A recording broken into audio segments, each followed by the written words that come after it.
guys, welcome back to my channel. Today we are talking about my update, 1 month postpartum.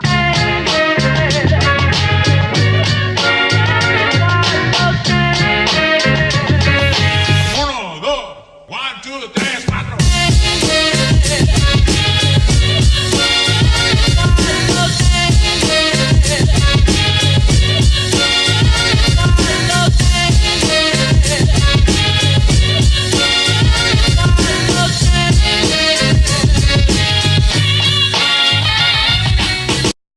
Can't believe it's been a month already. Where has the time gone? Seriously. I feel like it's just been like a big blur for a month. Literally, I was actually going to do weeks 2 and 3 in a video in terms of our update, but everything kind of meshed into one and blurred, and next minute it was a month later. So a lot has happened in a month's time. So much more than I bargained for. And first I'm going to talk more about the baby, little Aria, and then I'm going to talk about me and where I'm at with my body, mind, and kind of everything.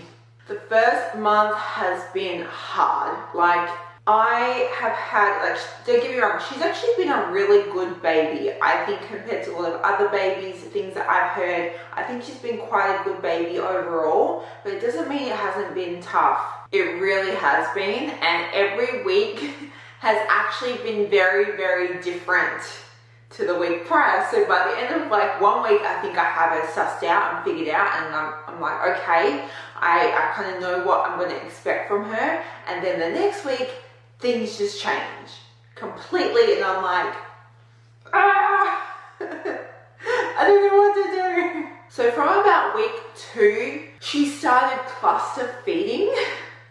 Yeah, like a lot of cluster feeding going on. She was actually born very, very teeny. She was only 5 pounds 4 ounces, and then she dropped down to 5 pounds 2 ounces. So she was tiny when she was born. So she's been doing a lot of growing lately, and that means that she's been eating a lot. And I'm talking cluster feeding to the max of not just every hour, but like almost she's fed, and then in 20 minutes she's hungry again, and she's just continuously, or I put her down after a feed and a burp and all of that, and then within 20 minutes she's back up. That, especially at night time, is just been constant, and I just have not had that much sleep, especially week 2.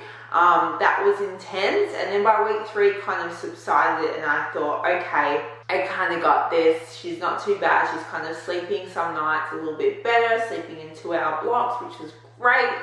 I was like, woohoo, getting some sleep 2 hours in a row was amazing. Amazing. And then by week 4, Chino was actually away.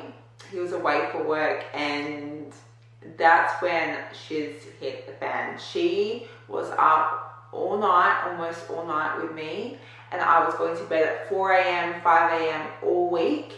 And then by, I think it was the end of the week, I can't remember which day, because every day is a blur for me right now. I forget what even day it is, but I lost it. I had a breakdown because it was 5 in the morning and she just would not go to sleep. Like, I couldn't put her down. She just wanted to be in my arms, which is fine. I don't mind her cuddles, but after all night and a whole week of that, I hit breaking point, because I was like, I just looked at her and I went, please sleep, please just sleep. And she was just all happy looking at me, like she was fussing though. She had gas, she had all sorts of stuff, and I just started crying in the middle of the night, and Chino was away, and I was just losing it. Like, I'm like holding her and like trying to calm her down to put her to bed while I've got tears streaming down my face. And then I messaged Chino, and I knew he was sleeping, and I was like, I don't know why I'm texting you, you're asleep, but this is making me feel better texting you. And I told him what was happening, and bless, he woke up and called me and was like, it's okay, and talked me through it. Oh, he's amazing. I'm pretty lucky. But yeah, just so you know, I had a breakdown, and there's been a lot of tears on a lot of days. I'm not gonna lie, like super honest, the sleep deprivation really gets to you. Even if you are having certain naps while the baby's sleeping, you're already behind on sleep from already so long, you know. So I've been very, very emotional. I've been fine, not sad or anything. I'm just emotional, like exhausted emotional, if that makes sense. Like so overtired that you just cry over anything, and then I'm crying whether, you know, I'm being a good enough mom, and whether, you know, I'm doing the right thing. I don't know what she needs, and I'm trying to learn what she needs. And it's been a learning curve. Every single day it's been a learning curve. So that's kind of been my month in terms of her and feeding and sleeping. Something that I think's been keeping her up is she's had a lot of gas. There was one night where she woke up and she was just in pain. It was like a pain cry, and I'm like, oh my God, I just want to cry when she cries, because, you know, I just can't handle it when she's upset. And luckily, we got some probiotic drops, which the doctor recommended, and that helped so much. Like seriously, once she started taking those, she started sleeping a lot better and wasn't as fussy. So that was a godsend. That was saved me pretty much. And she was also spitting up a lot, so we ended up having to angle her mattress a little bit in her bassinet to, like, so she was up on a slight angle, and I really had to take time after every feeding to burp her properly. I didn't burp her properly, but hold it upright a lot longer so she wouldn't spit up as much, but she would still spit up. So all these things were just like making her stay awake, and that's why I was losing sleep most nights. And then I think it got to a point where she got her day and night confused because she was sleeping all day, and I was like, this is great, I can get so much stuff done. And I wasn't actually napping during the day because I was trying to do other things and work and just have a shower or whatever else. And then at night time she was up all night, so that wasn't helping either. I'm like, oh my goodness. And there was also a point where we had the mum-in-laws and my mum-in-law and my mum here, which was amazing. Like, they were absolutely amazing. And I wanted to just go have a nap while she was sleeping. I wanted to try to give her to my mum or someone else, and she just would not have it. She just wanted me. Every time they would take her or someone else would take her, even tune her for a little bit, she was crying, and then as soon as I would grab her, she would stop straight away, which is very cute. I was like, oh, you want mommy? So cute. But yeah, I couldn't do anything else. Like, oh my God, exhaustion to the max. But overall, honestly, it's just a sleep thing for me. Overall, like I said, she's been a great baby. She doesn't cry a huge amount. She only cries when she wants to be changed. She doesn't like being wet. When she wheezes, she cries. Literally, when she wheezes, she's crying, and I'm like, she's weeing. And when you're changing her and she's crying and she wheezes and she stops crying. So weird, just doesn't like weeing. And she just cries when she's hungry, and it's not even a scream or anything, it's just like a whimper, poor little thing with a little lip quivering, and I'm just like, oh my God, you melt my heart. But overall, honestly, it's been a pretty incredible experience so far. I did not anticipate, I knew it was going to be hard. I did not anticipate it being this hard. But it's crazy because even though it's really tough, it's really demanding of your energy more than anything. I find that, you know, you have to find ways to fill your cup back up, and that's really hard, but that's a whole nother video. That's what's really been demanding, and the sleep just crushed me like so much. And the fact that you wake up every day and you're like, oh my gosh, I made a human, and you're here and you're never going away, like this is real. It's pretty incredible. Let's talk about the nips. I always talk about the nips in videos and my snaps if you guys are watching me on Instagram. Oh, okay, so I had so many suggestions. I will do a full breastfeeding video, but just quickly, week 2, the nips, I wanted to cry. They were bad. Week 3, they got a bit better, and I was like, woohoo. And by week 4 again, I wanted to cry from all the constant feeding. So yeah, the poor nips have been getting slammed. But it's okay, I'm just trying to push through, and I actually started pumping, which is great, or expressing milk with a breast pump, which has been actually the one thing that's been saving me, which I couldn't recommend more. And so I've been breastfeeding and expressing and giving the nips a little break, so that's kind of helped me a lot. But still breastfeeding, still trying to just, you know, sleep when she sleeps and doing all that, and yeah, getting there. Some days are great, some days not so great. In terms of my body and how it's all going, I feel great down there. feels great, feels back to normal, almost, I guess, I don't know. I have my checkup still in a couple of weeks, so I'm just going to, you know, just wait, I guess. But all the stitches, everything's healed. I don't have any pain anymore, which is amazing. No uteral pain, no muscular kind of pain or aches, which I was having before, which is awesome. I have not lost the baby weight. Just putting it out there that I've been watching some other kind of videos here and there of women posting like 2 weeks postpartum, 1 week postpartum, 10 days, whatever it is. And they're like, I've lost all the baby weight. Yeah, well, that's not me. That is not me. I have not lost all the baby weight. I think it's unrealistic to expect to lose all the baby weight in that time. And granted, some people do. That's their body. I don't know how much calories they're taking in. Like, that's actually a big factor. If obviously you're in a deficit, you're going to lose it really quickly. If you're at maintenance or in a surplus, you're going to keep it on, like, no matter what, even if you're breastfeeding. I think the whole breastfeeding makes you lose weight post-baby is a myth. Like, at the end of the day, it's all calories in, calories out in terms of, you know, your intake. And you have to be in a caloric deficit to lose body fat. And a lot of women lose a lot of fluid, I find, from what I've kind of seen. I've lost fluid. I'm still holding some fluid because my fingers are a bit puffy, so I can still see that. I am eating carbs like an a-hole though. I have been eating carbs like an a-hole. I really have. But I've been starving while I've been breastfeeding. And my calories, I tracked them for a couple of days just to see where I was at. I didn't mindfully, you know, monitor or change my intake. I just tracked what I was already eating just to see what it was. So anywhere from like 2,000 to 2,500 calories a day, depending on the day. And most of it from carbohydrates. I think my carbohydrates were hitting around 300 grams. And maintaining weight on that, which is actually great. Hang on, I need to change position. There we go.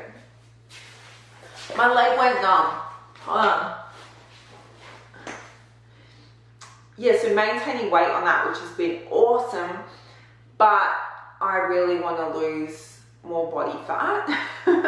Yeah, I don't want to compromise the breast milk, so I'm being a bit mindful. I will start tracking my calories, I think, in about 5 weeks, and my intake. But right now, I'm just happy eating, making sure I have enough milk supply, and making sure my body is functioning really well and recovering, because that's the most important thing. So I've not really been too worried about that. I am holding a lot more body fat than people think. I mean, you see this right now in this video and you're like, oh, she looks great.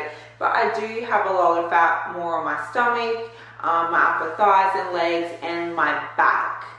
I have like these little back rolls that I've never had in my life, and they're there. And I have, you know, a tummy, which is normal. You know, you just gave birth to a baby. Like, you're gonna have that. And I'm okay with that, for the most part. I'm not used to it. You know what it is? The biggest feeling for me is I don't like feeling unfit. That's been actually really hard for me the entire pregnancy, and obviously postpartum, everything. I don't like not feeling like tight and unfit, and not being able to have a good fitness level. So that's been really rough for me, and just sitting down and being sedentary. But mind you, I know some people have gone for walks and things like that a lot earlier than 4 weeks, or at 4 weeks. I've done a couple of walks, nothing crazy, but honestly, the sleep has been my priority. I haven't even weighed myself in the last couple of weeks because that was like one thing, extra thing I didn't need to worry about. This whole month I really just had to focus on the baby and me and my mental health as well, because that's a very, very important thing, making sure you don't fall into postpartum depression and things like that. So I've been really focusing on that and getting sleep when I can. So that'll come later. Like, there's plenty of time for the fat loss. I think, you know, you're only 4 weeks in or 1 month in, and, you know, it's from about 6 weeks we get cleared to actually exercise properly. So there's plenty of time for that. I'm not too stressed. I don't feel great. Like, you know, I feel like a little bit of a dumpling compared to what I used to be. But it's okay. Like, you have to be kind to yourself, and I still am working on kind of loving my body where it's at now, because that's super important, and making sure I, you know, switch my mindset and I'm content with where I'm at and really appreciate what my body's done, and it's grown a little baby, which is amazing. So we're all going to improve from here. I'm not going to lie though, I do have some days mentally where I look at my body in the mirror and I'm like, what is that? What is this thing? What is this roll? What is this? Oh my God, nothing fits me. Oh, that's another thing, nothing fits me. I think I have like 3 tops I can wear and 1 dress. That's it. I need to go shopping. But I don't want to go shopping and spend money on like clothes I'm not going to wear later. And my boobs are ginormous. Oh, that's one thing. Oh. So the whole pregnancy I got away with 0 stretch marks. 0. Nothing. Like nothing. I was so happy. And after my boobs exploded 3 sizes up again, literally I think, I have stretch marks all over my boobs. They're not like super noticeable, but they're there. I know they're there, and I'm just like, no, I got away with it, and now I have, because my boobs just went, literally tripled in size, I swear. I used to say to myself, I want bigger boobs.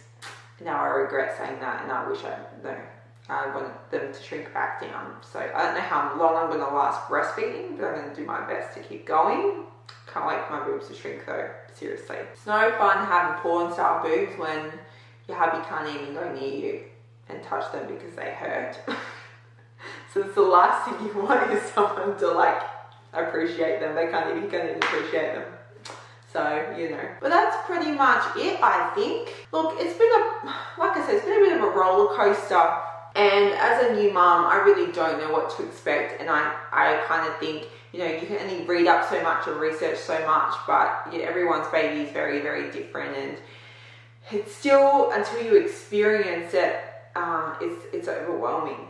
Really, like it really is overwhelming. But you know, it's scary as a first time mum because you don't know what you're doing. You don't know if you're doing it right. I seriously, like every day I'm winging life.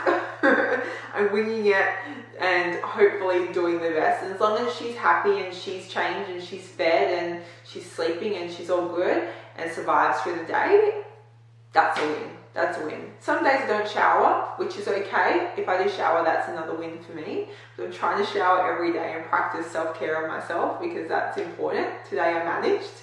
So I was like, okay, quick, film a video while I've had the time to do this. But yeah, first time mums, if you're pregnant and you're watching this and you're about to have a baby, you're going to be fine. You are. If I can do this, or if you're going through it now, you're going to be fine. It's hard, I'm not going to lie. I'm not going to sit here and be one of those mums on YouTube that's like, oh yeah, like it's amazing, and obviously it's a blessing, and it is amazing, but it's not easy. And a lot of mums, I feel like on social media, make it look super easy and it's a breeze and they're glamorous all the time. No, if you watch any of my Instagram stories, I am not glamorous 99% of the time. I really am not, because I don't have the energy to do it. So don't feel like in the first month especially you have to look a certain way or do certain things. Just focus on you and your baby, and that is it. And don't forget hubby too, or your partner, like they need some love as well. But other than that, it's okay to just focus on you and be a bum. It's fine. And make yourself feel good when you have the energy, and other days you can be a bum and be in your pajamas all day, and that's okay too. It's perfectly acceptable. Alright, that is it. If you like this video, please give it a thumbs up. It really helps me, and please subscribe. I am doing videos very, very regularly, and I would love to hear if you have any topic requests, so comment below, or if you have any questions or queries about anything in this video or anything else on top of that, comment below. And thank you guys for watching. I really appreciate the support.